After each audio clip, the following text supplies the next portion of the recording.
Termosta pulloon. Vuonna 2016 minä olin ollut 10 vuotta kasvissyöjä. Siis 10 vuotta. Onko minä oikeesti niin vanha jo? Käsittämätöntä. Minä en ole siis itse syönyt lihaa, kallaa enkä kanaa yli 10 vuoteen. Ja yllätys! Minä olen edelleenkin elossa. Tällä videolla minä haluan vähän avata tätä omaa matkaa kasvissyöjänä ja kertoa myös vähän kokemuksia siitä, minkälaista kasvissyönti on ollut aikaisemmin versus minkälaista se on ollut nykyään, koska maailma on muuttunut ja asenteet on muuttunut aivan älyttömästi. Heti alkuun minä haluan sanoa, että minä en halua marmattaa sinulle millään tavalla tai olla mikään paasaaja, koska minä en itsekään ole mikään ruokavalioiden messias todellakaan, niin minä en koe mitään tarvetta yrittää käännyttää ketään.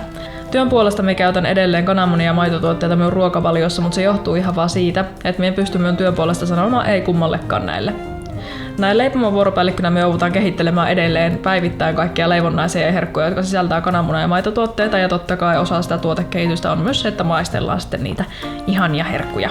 Noin kuukausi sitten me löysin Netflixistä sellaisen dokumentin kuin What the Health, ja se todellakin avasi minun silmät. Tämän dokumentin innostamana minä päätin jättää kananmunat ja maitotuotteet pois minun ruokavaliosta kotona tehyn ruoan suhteen. Minä en itse koe mitään tarvetta olla täysin vegaani tai kieltäytyä täysin kaikesta, koska se ei tässä minun nykytilanteessa olisi edes käytännössä mahdollista.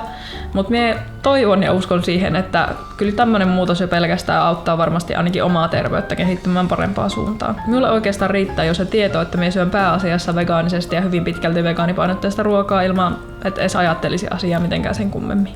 Tämän videon myötä minä en myöskään halua nostaa itteeni ketään ylemmäs, koska nämä valinnat on jokaisen omia.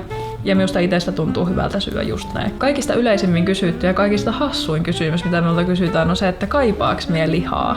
Minulla liha ei ole koskaan ollut mikään itseisarvo ruokavaliossa, eikä minulla oikeastaan mitään sen kummempia tunnesiteetäkään ollut liharuokia kohtaan noin niin kuin vaikka lapsuudessa syötyihin ruokiin. Lapsena me söin lihaa ihan vaan sen takia, koska se oli se raaka-aine, mistä meillä nyt ruokaa tehtiin. Ja lapsena me oli myös tosi nirso kaikille kasviksille. Hyi, parsakaali! En syö sieniä. Kaalilaatikko on pahaa. Niin ala-asteella minun ruokavalio koostui lähinnä jauhelihakastikkeesta, pizzasta ja mäkkärin hamppareista. Mamma mia!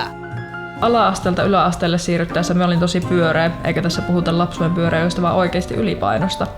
Ja se johtuu pääasiassa varmasti tosta minun ruokavaliosta. 7. ja 8. luokan taitteessa me sitten päätin, että minusta tulee kasvissyöjä. Siihen aikaan ei ruvettukaan ihan noin vaan kasvissyöjäksi.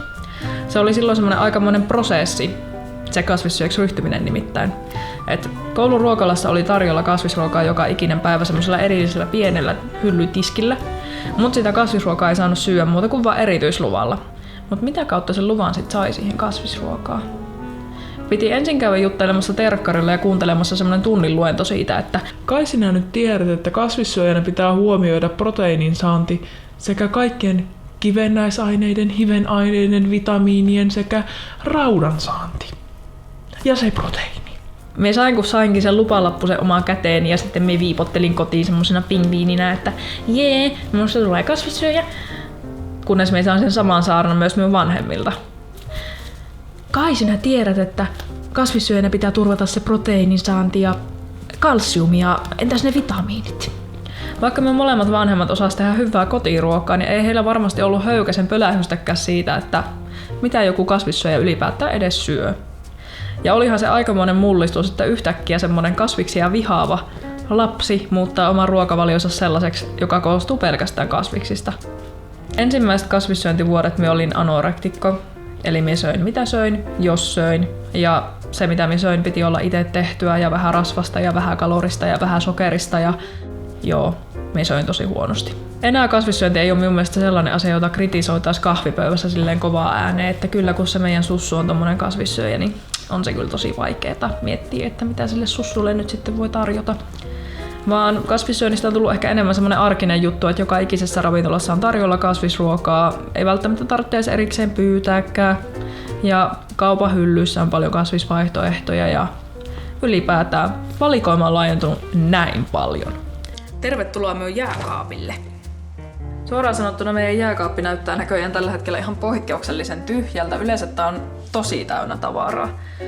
Mutta kun lähdetään täältä käymään, mitäs täältä nyt löytyykään, niin ylähyllyllä. Siellä on tommoista Tex-Mex-soijaa, mitä minä eilen tein pitaleipien täytteeksi. Kaljaa löytyy aina. Nää ei ollut minusta mitenkään hirveän hyviä, mutta nää Plantin tämmöset puolukka-vaniljajogurtit on ihan sikaa hyviä. Tältä hyllyltä löytyy eilistä chilimarinoitua punasipulia ja salattia. Sitten on vähän vegejuustoa. Tää Porlammin Vege Plus on oikeasti hyvän makuusta leivän päällä, mutta tää Violifein viipalejuusto oli ihan kauhia.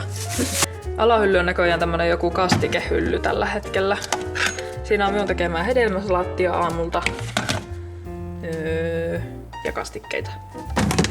Täällä on yleensä minulla sipulia aina jemmassa, mutta näköjään siellä tällä hetkellä kuvaa valkosipulia, kun me tein niin paljon ruokaa. Näitä esikeitettyjä punajuuria me tykkää yleensä aina pitää meillä jääkaapissa, koska siis nämä on kypsiä ja näitä on tosi helppo käyttää silleen, että jos haluaa tehdä vaikka uunipunajuuria, niin ei tarvitse pitää uunissa kuin joku 10 minuuttia ja ne on sitten valmiita.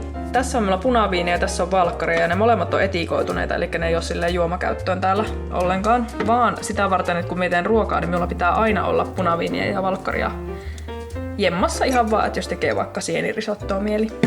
Silloin 10 vuotta sitten kasvissyönti oli minun mielestä semmoista touhua, mikä nähtiin vaan semmoisena epämääräisenä hippityttöjen hörhöilynä, eikä sitä otettu millään tavalla vakavasti, vaan ihmiset suhtautui siihen niin kuin vaan sellaisena asiana, että siellä se syö sitä itua ja salattia ja porkkanaa. En tiedä, onko tämä ihan vaan tällaista näppituntumaa vai onko se oikeasti niin, että 2015 oli ehkä semmoinen käännekohta, milloin alkoi tulemaan kauppoihinkin enemmän kaikkea kasvisruokavaihtoehtoja. Ja niinkin yksinkertainen asia kuin kasvislihapiirakka eli vihis. Se muutti varmasti tosi monen sipsikale-vegaanin elämää ja varsinkin minun elämä se on muuttanut ja monet tarra-aamut pelastanut. Silloin kun minä päätin, että nyt minä haluan olla kasvissyöjä, niin silloin Joensuusta sai metästää kissojen ja koirien kanssa kaikkia kasvisruokavalion perusraaka-aineita, niin kuin esimerkiksi linssejä, papuja, puhumattakaan mistään vehnägluteenista, eihän sellaista saanut kuin tyyli yhdestä kaupasta koko Suomesta. Mennä vuosina ei tiedetty edes mistään valmiiksi keitetyistä kikherneistä, saati mistään seitan kebabista tai soijaleikkeleistä, vaan ne oli aivan siis sellaisia juttuja, mitkä piti kehitellä ja tehdä itse. Mä en tiedä, onko tää surullista vai hassua vai outoa, mutta minulla on jäänyt sellainen päivä elävästi mieleen tänne minun kasvissyöjän aivoihin. Nimittäin se, kun City-marketteihin rantautui Hellsons Jerkin soijamakkarat ensimmäistä kertaa. Se oli iso juttu silloin. Voitteko kuvitella, että noin pieni juttu, soijamakkara, sai minun elämän siihen aikaan ihan sekaisin. Kasvissyönnillä minä koen itse tekeväni ympäristölle hyvää ja arvostavani eläimiä, mutta se ei kuitenkaan tarkoita automaattisesti sitä, että kasvissyönti olisi mitenkään terveellisempää kuin mikään sekasyöjänkään ruokavalio. Sillä kuten arvata saattaa, niin sipsit ja limppari ja karkit, ne on kaikki edelleenkin hyvin läsnä minun ruokavaliossa.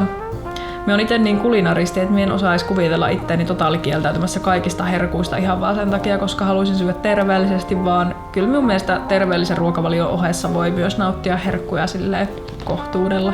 Kasvisruoan valmistaminenhän voi olla kalliimpaa kuin liharuoan valmistaminen, varsinkin jos siihen ruokaan tunkee jotain lihankorvikkeita tai vaikka jotain puolivalmiita eineksiä. Suoraan sanottuna mä itse tykkään satsata siihen ruokaan, koska se on minulle tosi tärkeä, oikein sielun asia.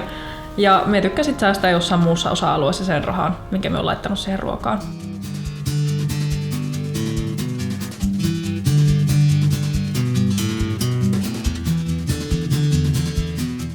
Tää on ollut tähän mennessä parasta kahvimaitoa, mutta me otetaan varmaan testiin molemmat. Näkee, onko niissä eroja?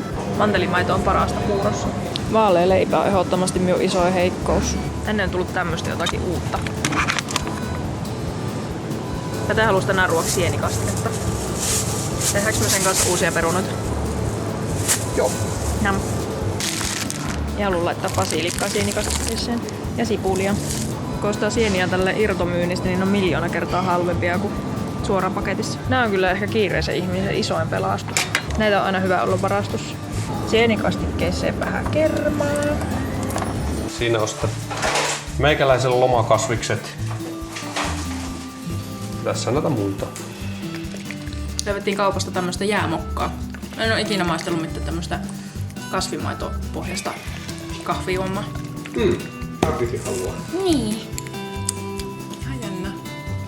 Tämmösiä vegaanisia pihvejä oli tullut kauppaan ja näin maksanut kuin 4 € 2 pakettia. Mikä kasvissyöjästä sinä oot, jos yrität korvata jauhelihan jollain, mikä näyttää ihan jauhelihalta? Minun mielestä noiden lihakorvikkeidenkin valmistaminen on tosi hieno juttu, vaikka tosi moni sekasyöjä onkin sitä tosi kovasti vastaan. Se saattaa olla tosi helppo pudotus semmoisesta sekaruokavaliosta kasvisruokavalioon, kun löytyy niitä lihankorvikkeita, koska silloin ei periaatteessa tarvitse luopua mistään, vaan se voi korvata toisella. Minulla oikeastaan tämän kasvissyönnin perimmäinen syy ei ole koskaan ollut se, ettenkö minä tykkäisi lihan mausta. Minä haluan vaan mieluummin elää tälleen ns. Terveellisemmin ja paremmin tällä tavalla, mikä tuntuu minulle itselle hyvältä.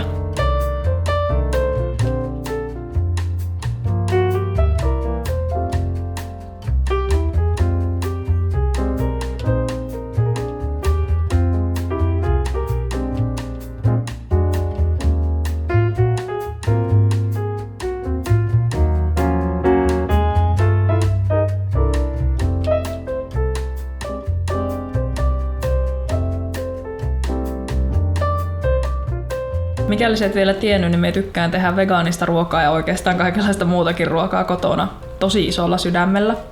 Ja me jaan näitä minun tekemiä reseptejä kaikille teille nähtäväksi sekä minun Gastropahalapsi ruokablogiin että myöskin minun Gastropahalapsi ruokablogiin tämmöiselle videokanavalle, mikä löytyy täältä YouTubesta. Valitettavasti myönnetään, tämä mun videokanava on ollut hyvin epäaktiivinen, mutta me yritän tältä vielä ponnistaa ja saada sinne vähän uutta sisältöä, koska tällä hetkellä me ollaan niin hyvä tämmönen ruokadraivi meneillään, että minun on kertakaikkisesti pakko jakaa teille minun uusia reseptejä. Minä haluan vielä tähän loppuun sanoa, että minä en yritä todellakaan käännyttää tai loukata ketään tai paasata, vaan minä halusin vain jakaa näitä minun omia ajatuksia kasvisruuasta. Minusta on aivan huippujuttu, että vegaanisuus ja kasvissyönti on nostanut Suomessa jalansijaa näin mittavasti ja että ne ei ole enää semmoisia tabuja, mistä ei uskaltaisi puhua. Oletko itse kokeillut kasvisruokavalio tai kasvisruokia sun omassa ruokavaliossa? Mitä mieltä sinä olet tästä buumista, että kasvisruokavalio on nostanut jalansijaa tosissaankin näin ylös tällaiseen hyväksyttävään asemaan? Mikäli sulla herää jotain kysymyksiä vaikka kasvissyönnistä tai kasvisruokavaliosta, niin kysy ihmeessä kommenttiboksissa, niin me yritän siellä sitten vastailla mahdollisimman moneen kysymykseen. Nähdään tuttuun tapaan seuraavalla videolla, joten herkuttele